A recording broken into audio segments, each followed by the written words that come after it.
Thanks for being here. I want to do some exploring with you. We're going to start a study tonight. This is going to go on for a while. I'm not going to be in any rush to go through all this. About 10 years ago, one of my favorite writers, Philip Yancey, wrote a book called Prayer, Does It Make Any Difference?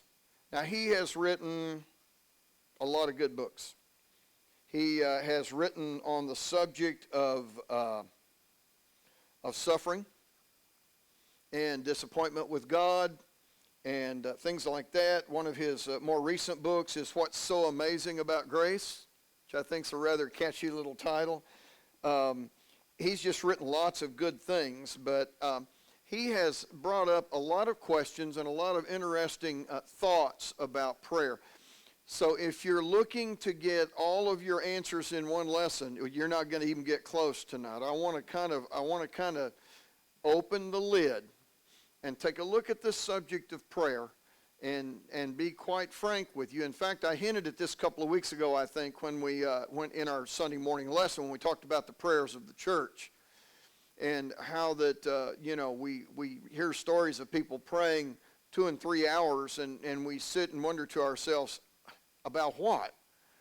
And I think that in and of itself begins to suggest that maybe we all have a lot of learning to do on this subject. Some of us more than others, but I doubt that any of us, in all honesty, would claim that we really are experts in prayer or that our prayer life is right where it should be. In fact, I'll share with you some statistics on that in just a few minutes. As Yancey begins his book on prayer, he tells the story of a trip that he made years ago to Moscow, Russia, to work with some mission groups over there. And as is his practice, trying to stay in good shape, he went out jogging. This is in the wintertime. He went out jogging on the streets of Moscow. And as it turned out, he hit a slick spot, which doesn't surprise me, Moscow in the winter. He slipped on a slick spot on the side of the road, and he fell off and evidently fell pretty dramatically and really pretty severely injured himself. Serious enough that he felt like he needed medical attention. Now, the problem is, at the time, he was aware of the Russian medical system and the fact that it didn't have a real stellar reputation for the way it treated people. So he decided as he managed to get back to their hotel room and get his wife's attention, and he was pretty cut up and banged up and a lot of really problems, and decided to self-medicate. So he got in touch with, he got his wife, and they made a list of medical supplies, and she went out and bought them and brought them in, and she's patching him up and trying to close up some wounds and kind of get him through until they could fly back to the States and get everything fixed. And I'm not sure if maybe there was something broken or something that had to be splinted. Anyway, it was a very complicated situation. And so as soon as he was kind of patched up, they went down to the main street and they found a local internet cafe. And he immediately got online and contacted a prayer circle that he was an active part of back at home here in the States. And he contacted 2 or 3 people in that prayer circle. He immediately asked them to begin praying for his healing and for his health while he finished this trip home, which is a great thing. But he used that, and by the way, the bottom line of the story is he made it back and he got the medical treatment he needed and everything came out okay. But at the end of that story, he asked this question: is this how prayer works? And when you say, well, what does that mean? This is what he said. Is prayer really a case where we send signals from this visible world off into an invisible world in the hope that someone out there gets the message?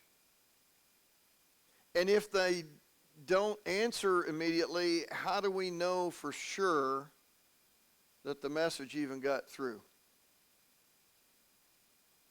And that got me to thinking a little bit, because I had the same thing kind of happen to me this week. There's a gentleman at Tennessee Tech that does a lot of research into Canada geese. And if you've ever seen the geese with the neck bands on them, Dan put all those neck bands on them. They've done hundreds and hundreds of geese with neck bands. Well, they're wanting to research now outside of Putnam County to see what percentage of these banded geese actually travel very far away versus the ones that just stay locally. Give them an idea of distribution and all that. So he contacted me. And he says, I understand that as far as where things are in White County, if anybody knows where to find geese in White County, you would know all the places to find them. I'm wondering if you could go out one Saturday with me and my research assistant, and all we want to do is just look for geese. We're not going to want to do a lot of different birds and things. We're just going to go every place you know that's a hot spot for geese, all the good ponds and places. And we just want to count them, count the number, and then count the neck bands, percentages, and all of that.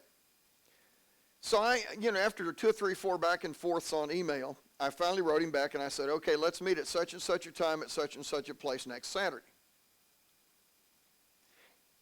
And I never got an answer back. Well, there's a way you can go into your email and check it to see if when you send a reply to somebody, it should keep a record of it. And I started looking, and I looked, and I looked, and I looked, and I just, for the life of me, I can't find that reply I sent. And I'm thinking to myself, okay, did I, in a moment of brilliance, compose that whole reply and think I sent it when I really didn't, and then when I left the site, it would just have thrown it away? Or have I sent it off into the netherworld of plasma, and some guy in Botswana is now reading his email and saying, where's McDonald's in Sparta? And it just really brought home to me the very thing that Yancey talked about here. You send an email message, unless you get a reply back, you don't really know if it got there or not.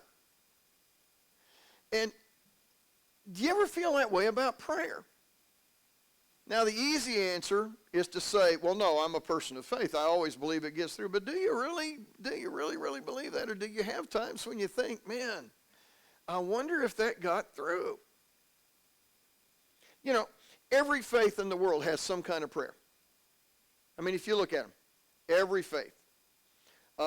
In Buddhism, it's in the form of meditation, where you contact God through a kind of a transcendental state, a meditative state. You have primitive animistic religions that make offerings to the gods to try to appease them. In Christianity, one of the things we do is use words, but we also have rituals. Many prayers are ritualized, and in some of the more formal Christian religions, the prayers are actually ritualized. And so if you've ever watched Mother Angelica on TV, have any of you ever seen her on one of the religious channels, the Catholic channel? Mother Angelica, they have patterned prayers that they say. She says certain things, the girls say certain things, she says certain things, the girls say certain. It's very ritualized, very, very, scripted. And so, well, that's a form of prayer too, isn't it? People make sacrifices. We hear a lot nowadays about how the Muslims pray 5 times a day. They have specific prayer times that are mandated by law. We shouldn't be shocked at that. If you read the book of Daniel, the same thing is true in the book of Daniel, where it says Daniel went to pray at a certain time of day, which was his customary time. That was a part of Judaism. Some people pray to icons or images. And you've even got prayer to the saints. So every religion has prayer of some kind. Everything from conversational to very rigid, formalized to very primitive types of things. Well, why do people pray? You ever thought about that? Why do people... if every religion has some kind of prayer, there's got to be a common denominator there. There's got to be something that says, evidently, people feel a need to pray. Why? Possibilities. We look around at life and how beautiful it is and all the wonderful things that surround us. Now, that's easy for us to say.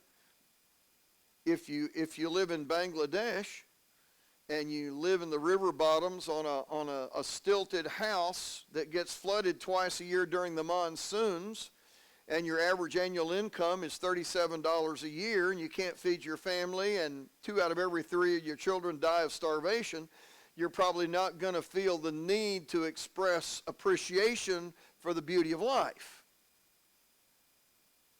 But one of the reasons I think people pray is they see all the beauty and all the good things around them, and they want to give thanks for that to somebody.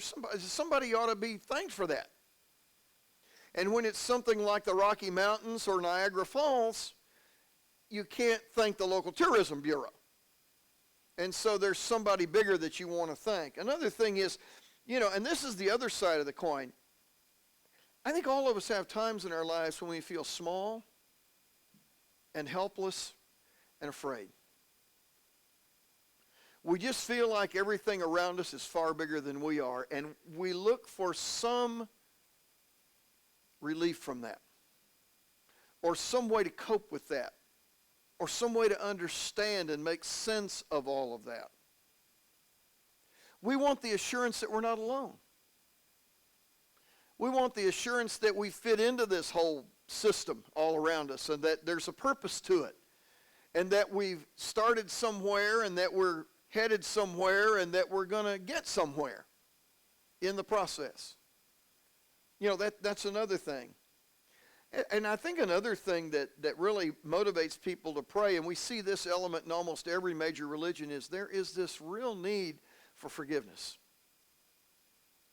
I think there's this real sense within every person that I'm incomplete. I'm defective. I'm not what I should be. I don't always achieve what I should. I'm not always as good as I should be. I don't always control myself the way I should. I don't always operate out of the best motives. And that immediately pushes you toward the idea, and I need forgiveness for that. Well, all of those things, of course, we're all sitting here thinking all of that points to God, and I would say, yes, it does. But how do you get all that from God? Well, again, you got to open a dialogue somehow. And that's where prayer comes in. I'm just throwing out some thoughts here. Thomas Melton, very famous Christian writer, made this, and he writes, by the way, about spirituality a lot, made this statement on one occasion. He says, prayer is an expression of who we are. We are a living incompleteness. We are gap, an emptiness that calls for fulfillment. What's he saying? Prayer, there's something about prayer that makes us feel more complete. There's a cog in there that it fits into that nothing else fits into. And if you practice prayer very much, you understand that makes sense. Well, what about prayer? What do people think about prayer? And opinions are like noses. Everybody's got one. Gallup did a poll 10 years ago. They do these polls all the time, They're always calling people and saying, could you give us 5? Have you ever had that happen? You ever have anybody call you and say, could you give me 5 minutes to answer some questions? You ever get those? I get those all the time. Usually I hang up. But anyway, depends on who it is. If it's some girl, sounds like she's sweet, I'll talk to her. If it's some guy, forget it. Hang up on him. You're done. But anyway, you get the polls, and people, Gallup is famous for doing these, and they are pretty good. They've pretty well done it to where it's a pretty random thing, so they get a pretty good cross-cut of opinion. They ask people several questions about prayer. And what they concluded, and this is a statement they wrote, they concluded that more Americans will pray this week than will exercise, drive a car, go to work, or have sex. That's a lot of people. I mean, to cover all of that. Because what they say is their survey showed that 9 out of 10 people in this country, now this is hard to believe. When I looked at this, I kind of raised my eyebrows a little bit. That 9 out of 10, now this is on survey. 9 out of 10 people surveyed randomly claimed that they prayed regularly. Now, regularly, I'm not saying like, 6 times a day for an hour each time. But I mean, they claim that prayer is something they do regularly. Once a week, once a month, maybe before meals, whatever. 9 out of 10, that's 90%. 3 out of 4, 75%, claim that they pray every day. I thought those were interesting figures. I was shocked that they were that high. I looked at those and thought, seriously? Although I think sometimes when we're surveyed, we tend to make things sound better than they really are. I would say these figures are a little bit optimistic, but even if you allow for that and downsize the figures a little bit, 9 out of 10, okay, make it 7 out of 10. That's still a remarkable number. Instead of 3 out of 4, let's make it 3 out of 5. 3 out of 6 that pray every day. Still remarkable. Which means that people have a sense of, prayer is important. They may not know what they're doing. Their prayers may be ritualistic. Their prayers may be programmed. Their prayers may be mandated for them where they have to do it, but they do it. So it's definitely a part of our experience. You go back in history, there's some amazing examples of prayer. Bishop Lancelot Andrewes, I don't know who Lancelot Andrewes is, but he must be an amazing man because he prayed 5 hours a day. 5 hours a day. Donnie's shaking his head. Blows my mind too. I'm sitting here thinking, whoa, I don't do anything 5 hours a day. Nothing. I don't even sleep 5 hours a day, I don't think. I mean, come on. That's amazing. Charles Simeon used to get up every morning at 4 a.m. so he could spend the first 4 hours of his day in prayer. His work day started at 8, so he wanted to get a good 4 hours of praying in before he went to work. That's remarkable. I mean, we look at people like this. I don't know about you, but I look at somebody like that, and I say that's like meeting the MVP of the Super Bowl. You know? I mean, that's amazing. That'd be like meeting the Queen of England. Meet some guy prayed 4 hours a day. You'd put that on your calendar. Martin Luther, the famous German theologian, used to pray 2 and 3 hours a day. That was his regular practice. In fact, he once said he couldn't understand how anybody could get through a day without doing at least that much praying. If that's the case, none of us have a chance, right? Not even a jump start of a chance. In the Catholic Church, there is an order of nuns known as, and I thought this was a perfect title for them, there's an order of nuns known as the Sleepless Ones. And the reason is because in the nunnery, they set up a schedule so that somebody, they take turnabout, like 2-hour cycles or whatever, I don't know what their cycles are, but they do it in a way that at least one nun is in prayer every minute of every day. Somebody is praying literally 24 hours a day. And that's part of their discipline. They have a schedule, just like we have a schedule for Bible school teachers. They've got an hourly schedule or a bi-hourly schedule for prayer. And Sister Agatha's supposed to come in at 10, and Sister Samantha at 12, and Sister Louisa at 2 o'clock, and they just rotate. And they're expected during that time until they're tapped on the shoulder, they're to continue their prayers, and then when they're tapped on the shoulder, that person finishes their prayer and genuflects, and as they stand, the next one gets to her knees, genuflects, and begins her period of prayer. Now, those are unusual examples, but I think they tell us interesting things about people and prayer, especially when compared to most of us.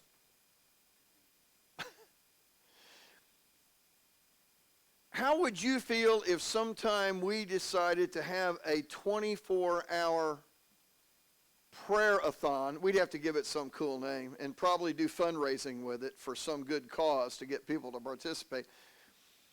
If we decided to have continuous prayer in this church, in this building for 24 hours, How many of us would be willing to sign on for an hour of prayer with the understanding that you are expected to pray that entire 60 minutes? No fudging.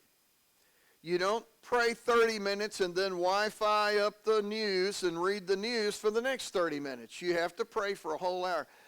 I suspect it would be well nigh impossible to do that, unless you had a big enough church that you could give everybody 5-minute intervals. You know, you come 5, I come 5, he comes 5, she comes 5, and you'd have to have a lot of members to do 5-minute intervals for 24 hours. Now think about that. I'm just getting you to think a little bit. What do you think about that? I think that would be a tough sell,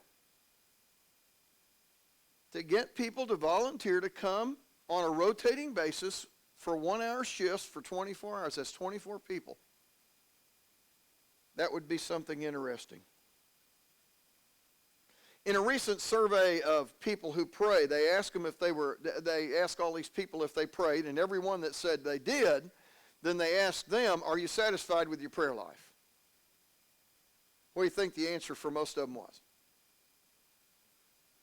The answer was no, actually, to their credit. Out of 678 people surveyed, only 23 out of 678 said that their prayer life was satisfying. Now, translate that into this church. And that tells me that almost every one of us, if we were to be honest, are not fully satisfied with our prayer life. And we feel the need to get better at it. The problem is we don't know how, right? Where do you start? What do you do to make it better? There are some reasons why, and this is the way it's described. Why is prayer so high on everybody's list of theoreticals? Everybody says we ought to do it. Everybody says we need to do it. Everybody says I want to do it. Everybody says I try to do it, but nobody's getting it done. How come it's so high a priority in theory, but so low in actual practice and satisfaction? Have you ever thought about that? And here's some ideas to think about, some things in our lives that really prevent us from praying.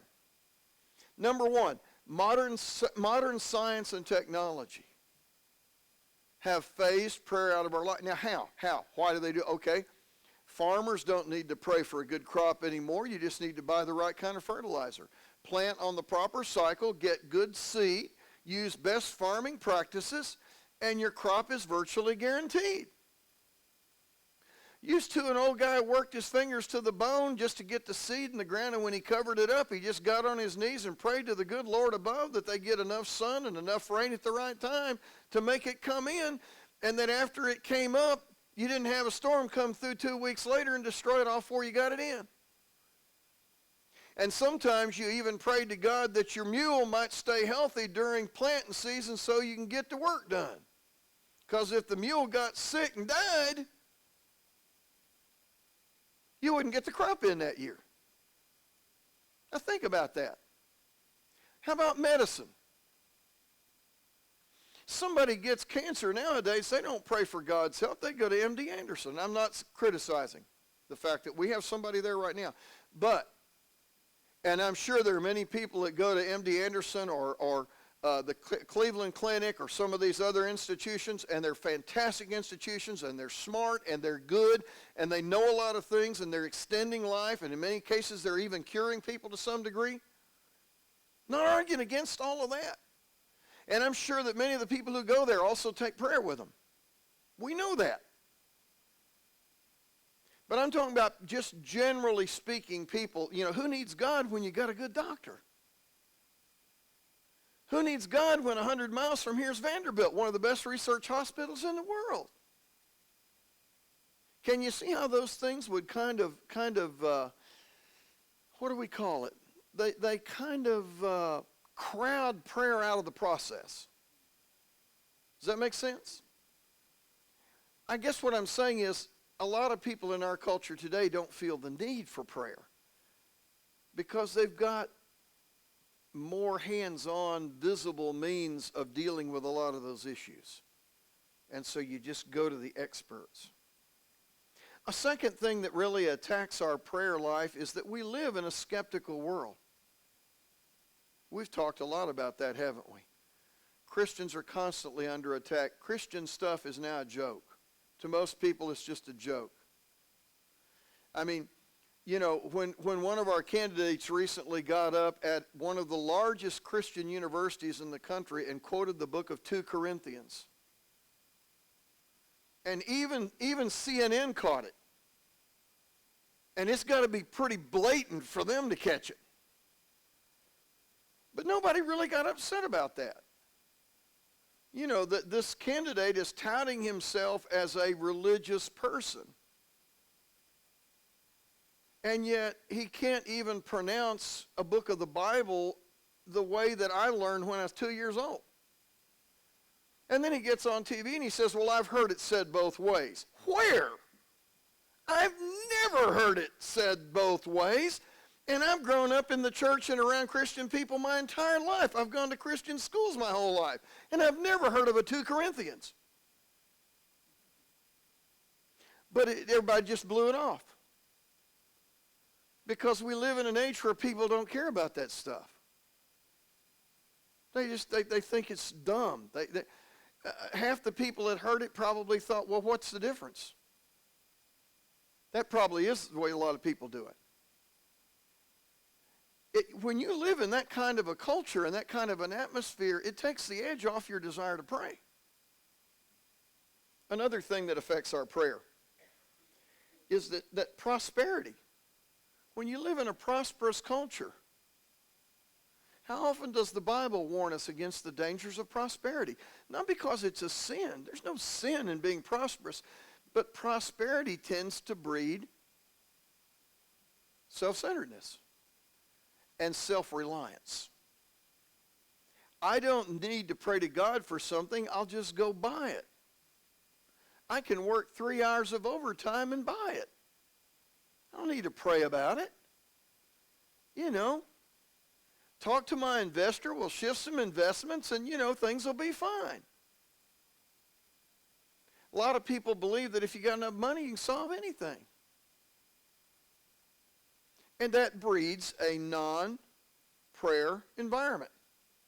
George Buttrick, in a book in 1942, made the statement, prayer seems like a spasm of words lost in a cosmic indifference. He's a religious writer, by the way, but he says that's the way many people view it. Another thing that drives us away from prayer is psychology. And, you know, my degrees are in psychology, 2 of them. Psychology and medicines. You don't need to pray to God for emotional healing. You just go to the doctor and get a prescription. Take it once a day for 6 months, and when your serotonin levels level out and your acetylcholine comes around and all of those kind of things, then you'll be fine.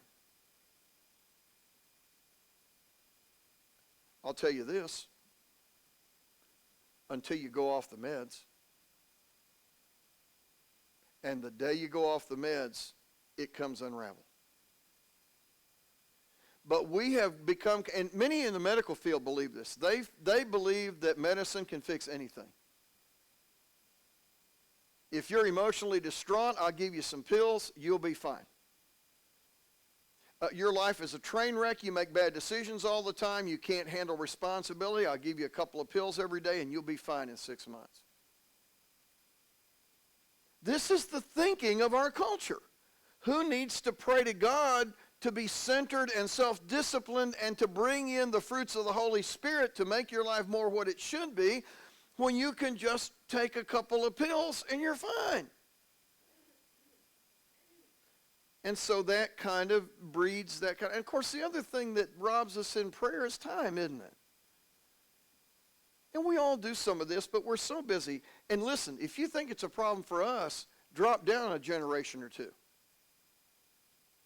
You never see a kid anymore that's not standing there holding a cell phone in front of them all the time. You can't talk to them. I picked my granddaughter up from practice, and she gets in the car like this, and she sits down like this, and she stays like that. And if you ask questions, you get grunts. Sound like a caveman. Remember alley-oop? I don't know. I haven't learned which mean yes and which mean no. I don't. They're consumed. And listen, I get that. But what does it do? We text, we Facebook, we email, we message, we cable. We've got cable TV. You got channels. You got every. I went through the channels the other day. I do this every now and then. I just start with one and go all the way to the end. I have never seen so much stupid garbage in my life. I mean, I can go through 946 channels, and I guarantee you I can't find 4 that I would bother to look at. The dumbest stuff I ever saw. Housewives of Miami. Who cares? And now they got this, what was it, who's the guy with Run DMC? Is it Dr. Dre? He's a theologian now anyway. This is one of these rappers. He's become a reverend. And he dresses up in funky clothes with his bowler hat, and he goes around and he takes his family and they travel around the country. And they got a whole reality show about him and his kids, bopping around the country, being cool with Rev Run or whatever his name is now. And that's the whole show. And if you spend your time watching that kind of stuff, I can't imagine why you'd bother to be praying. I mean, we're talking about a whole different level there. And yet this is, and we laugh at that, but that is the media consumable of our culture. And the movies are as dumb as the reality shows. I mean, it's pitiful. And what it does is it breeds more and more alienation from it. I'll tell you what it does. It crowds out any time for conversation and any time for contemplation. People don't think about things anymore.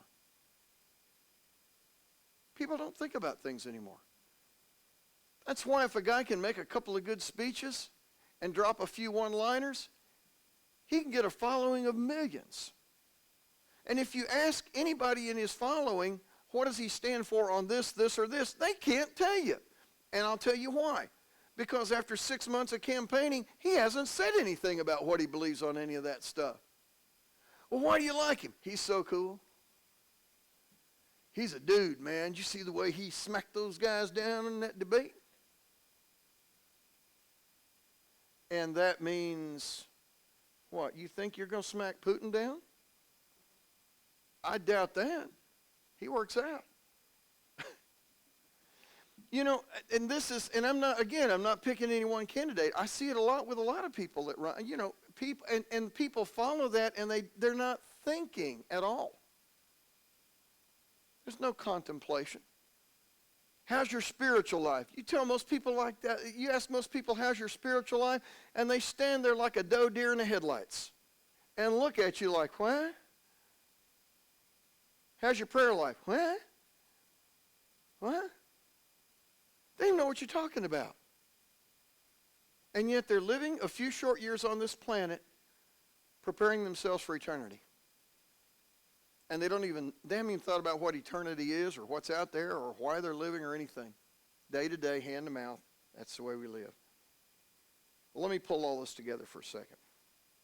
Martyn Lloyd-Jones, very famous commentator. He's written like a 6-volume commentary on Romans. Very good writer. It says, of all the activities in which Christians engage and which are part of the Christian life, there's surely none that causes so much perplexity and raises so many problems as the activity which we call prayer. And this is the reason why I'm going to throw you some questions, and then I'm going to give you some goals we're going to set for ourselves as we study this subject. Here are the questions. Does God even listen? And if he does, how do I know? Why should God care about me? 7.5 billion people on earth now. billions more to come, billions in the past. Why should God care about me? I mean, why me specifically? If God already knows everything, why do I need to pray? It's not like I'm going to shock him with new information. And if I need things, he already knows I need them. Doesn't the Bible say that? Doesn't Jesus himself say the Lord already knows what you need? So why do I need to ask him? Now, I'm just trying to trouble you a little bit. These are good questions. When I pray, why don't I always get an answer? You ever feel like you haven't got an answer? Or why do I have to wait so long? Or why don't I get the answer I was asking for? Or why do different people get different answers? One person prays for their sick loved one and the person gets better. Another person prays for their sick loved one and 3 days later they die. I don't get that. Why? Why don't I feel close to God all the time? Why is it that so many days of my life go by that I don't even feel a sense of the presence of God at all? Why is that? Now let me ask you a question, and you can just answer with a nod or whatever. Have any of you ever asked any of those questions? Have any of those ever crossed your mind? Have any of those ever bothered you? Yeah. I want to suggest 4 things to keep in mind as we begin this look together at prayer. Number 1, and I want to believe this is true, is our goal in life is to know God. Whatever else happens in life, I want to know God. I want to know him well. I want to understand him. I want to know his will. I want to walk in his will. I want to please him. I want to live with him forever in eternity. I want to know God. Let's assume that that's true for all of us. I hope it is. Number 2, and this is very important to remember, when it comes to prayer, we're all beginners. There's not an expert in this room. I think probably the finest prayer I ever knew was Wayne. Wayne Perry. You could tell, a lot of you don't know Wayne Perry or didn't know Wayne Perry. Remember, here for many years, he's gone home to be with Jesus. And I've always believed if he didn't make it, we probably won't either. But you could tell when that man opened his mouth that he was intimate with God. You could just tell that this was not a novel experience for him. This was something he did a lot. He was comfortable in his prayers. There was nothing staged, nothing rehearsed, nothing stereotyped about his prayers. He would quote scripture to God, but it was because God's word was just coursed through him so much that his understanding was when he talked to God, he would talk to God in God's words because that he just assumed that's the way God thought, since that's what God said. And it was obvious. He wasn't quoting the Bible to try to convert folks. You know, he didn't try to do a sermon in a prayer. You ever heard that? You ever heard a preacher get up to pray at a gospel meeting and try to preach a sermon, in the prayer? And after he says amen at the end of the prayer, you almost want to stand up and say, while together we stand and sing. And let everybody come forward that needs to. That wasn't Wayne. He was just intimate with God and with God's word, and to him they were the same. And when he prayed, he would quote God to himself. Beautiful thing.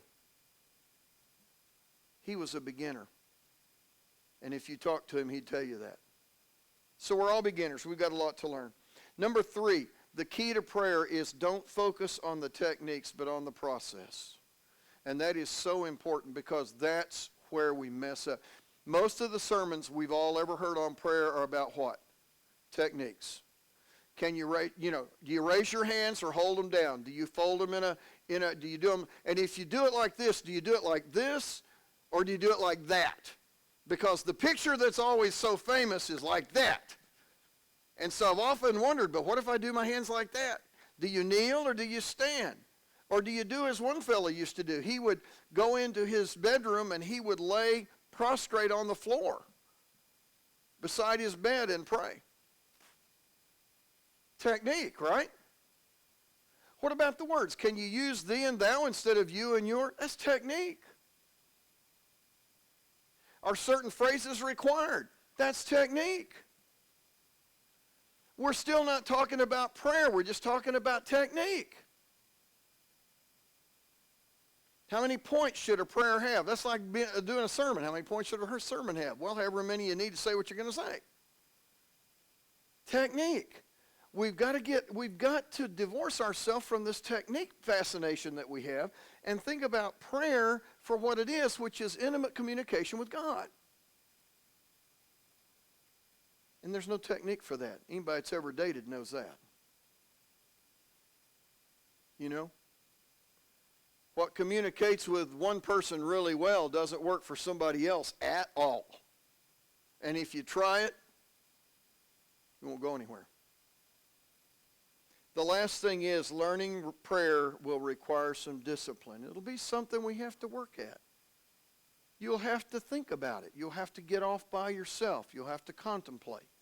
You'll have to analyze a little bit. You'll have to ask yourself, if you really want to get better at this, we're going to have to ask ourselves, okay, how am I doing it now? Is it working? If not, why not? Is this something I need to think about? Is that something why do I do it this way? Why shouldn't I do it that way? That takes work. Now, we can coast along and stay where we are and do what we do, or we can say to ourselves, let's explore this together and let's learn what we can about it, both from people that have done it and know it well, and from what God counsels us in Scripture. And we're going to look at a lot of passages over the next several weeks or months, whatever. And let's see what we can learn about how to make prayer work. Because I'm going to tell you, Yancey has, his title is Prayer, Does It Make Any Difference? His answer ultimately is absolutely, positively, you bet, and don't you think for a minute it doesn't. But he's talking to those of us who haven't quite figured out. We believe it makes a difference, but sometimes we walk away feeling like, but it's not making a difference for me. And that's where the concern is. Are we okay so far? I'm just throwing out a whole lot of questions, but things that are worth our time to look at. So I hope that in the praying that we do, we'll pray that God will make us better at praying and teach us more about what we need to know. And as we explore this, we'll see how that develops.